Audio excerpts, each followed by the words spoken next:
Coucou les créateurs, je suis ravie de vous retrouver pour une petite session de création filmée aujourd'hui. C'est très rapide, c'est un petit tuto ultra simple et ultra rapide pour créer un œuf de Pâques, puisque nous sommes le week-end de Pâques, uniquement avec le compas et la règle. On y va, on prend son matériel, c'est parti! J'utilise des feutres de couleur pour bien voir les différentes étapes, évidemment. Il est toujours préférable de travailler au crayon de papier. Pour commencer, sur une feuille relativement en bas de la feuille, je trace un premier cercle, peu importe la dimension, ça dépend de la dimension de votre œuf final. C'est le bas de l'œuf là qu'on voit. Donc je trace un premier cercle sans appuyer puisqu'il y aura des parties que je ne garderai pas après. Ensuite, deuxième étape, je vais repérer le centre de ce cercle. Je l'appelle O, vous n'êtes pas obligé d'écrire les noms des points. Et je vais également tracer un diamètre. Donc, un diamètre, c'est un segment qui part d'un bord du cercle, qui passe par le centre et qui arrive de l'autre côté du cercle. Donc, je l'appelle AB. C'est pour avoir les points A, O et B qui me serviront pour la suite. Troisième étape, je vais chercher à tracer la droite perpendiculaire à AB qui passe par le point O. Donc soit on utilise une équerre. Si on n'a pas d'équerre ou si on veut un petit peu plus de précision, on peut tracer une perpendiculaire en utilisant le compas. Voici la technique. Je pique sur le point A, j'ouvre plus grand que mon point O. Et je trace un arc de cercle vers le haut et le même arc de cercle vers le bas. Je pique sur le point B, je garde la même ouverture de compas, je trace un arc de cercle vers le haut, un arc de cercle vers le bas. Il me reste, une fois que j'ai mes deux croisements, à rejoindre mes deux croisements qui normalement doivent passer par le centre haut. Et j'aurai donc une droite perpendiculaire à ma droite AB qui passe par le point O.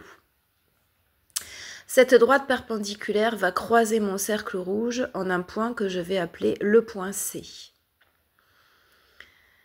Ensuite, quatrième étape, je vais tracer avec ma règle la droite qui part de A et qui passe par C. Je vais même la prolonger un petit peu après C. Et je fais la même chose de l'autre côté, une droite qui part du point B et qui passe par C. Je vais même la prolonger après le point C. Peu importe à combien on prolonge, puisque de toute façon, ce sont des traits qu'on gommera après une fois que l'œuf sera terminé. Étape suivante, je vais reprendre mon compas et commencer à tracer les côtés de mon œuf.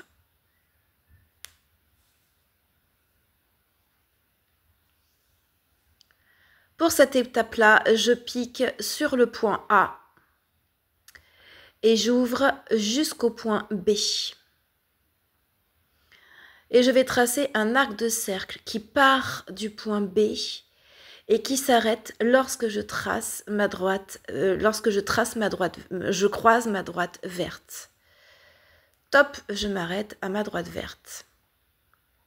Je fais la même chose, je pique sur le point B. J'ouvre jusqu'à A, c'est déjà fait. Je trace un arc de cercle. Top, je m'arrête lorsque je croise ma droite verte.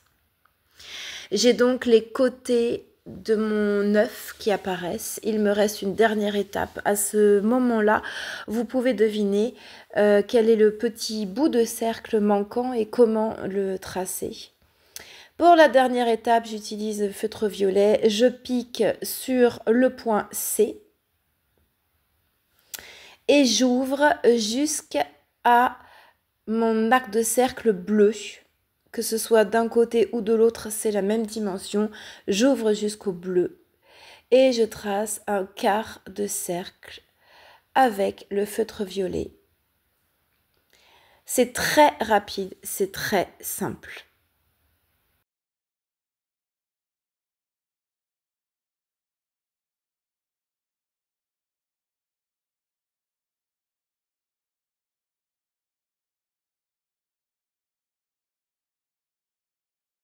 Ce mini tuto qui est très rapide, évidemment après il va falloir gommer, c'est-à-dire qu'on ne garde pas le diamètre, on ne garde pas le demi-cercle rouge ici du haut, on l'enlève.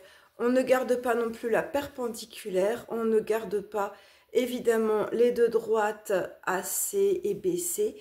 Et on a donc cette forme finale d'un œuf uniquement tracé avec le compas. J'adore, c'est un tuto ultra simple et je le propose même à mes élèves qui sont parfois assez jeunes. Ils y arrivent très très bien, ils font de très beaux œufs de Pâques. J'ai par la même occasion, vous savez que j'aime beaucoup dessiner des mandalas, dessiner un grand mandala pour leur proposer justement la mise en couleur. Donc c'est le tracé de l'œuf avec le compas, et à la suite de ça, j'ai dessiné des mandalas à l'intérieur. Donc une grande mise en couleur, ça c'est une feuille de papier A3, de quoi les occuper un moment. Si vous voulez vous aussi tracer des mandalas à l'intérieur, montrez-moi vos résultats, ça me ferait très plaisir. Voilà, j'espère que ce petit tuto vous a plu, vous allez vous aussi tracer des œufs avec la règle et le compas. En attendant, éclatez-vous, faites de superbes créations et à très bientôt. Bye bye!